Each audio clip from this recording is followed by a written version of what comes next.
Il est désormais le porte-étendard du mannequinat béninois et africain. Le parcours de Brice Azanlin, mannequin international d'origine béninoise, se veut atypique. Passionné de la mode et autodidacte à la base, il a appris beaucoup de ce qu'il sait aux côtés des vétérans du secteur. Sa créativité s'est nourrie en côtoyant des personnages comme John Meda Sedoku, promoteur du festival de mode et du mannequinat africain FESMA. C'est rempli de 15 ans d'expérience et d'humilité que Brice Azanlin a conquis sa renommée et la confiance de nombreux acteurs.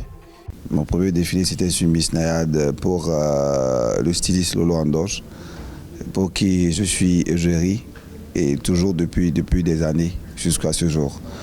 À part ça, j'ai fait pas mal de défilés. J'ai quitté le pays, j'ai beaucoup voyagé, j'ai fait presque toute la sous-région.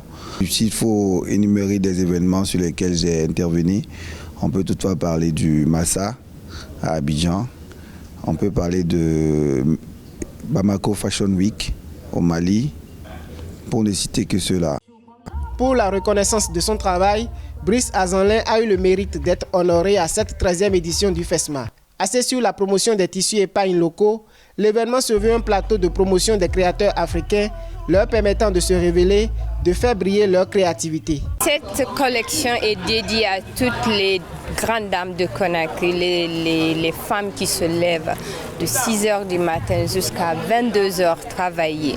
Et cette collection, il s'appelle le Kendeli, ça vient du Conakry, plus précisément à Kindia. Alors j'ai présenté une collection pour hommes qui s'appelle Mystère.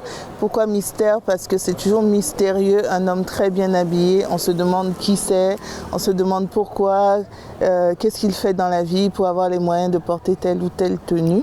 C'est une dizaine de trophées qui a été décerné aux mannequins créateurs de mode, accessoiristes émérites. Le public a eu droit à une soirée de gala riche en innovation et empreinte de glamour.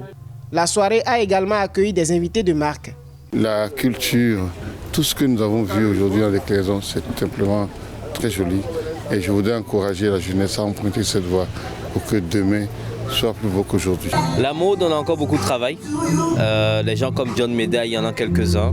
Et il faudrait que le gouvernement et nous tous acteurs culturels, nous puissions les aider, leur donner la force pour que ces événements soient encore de plus en plus de qualité.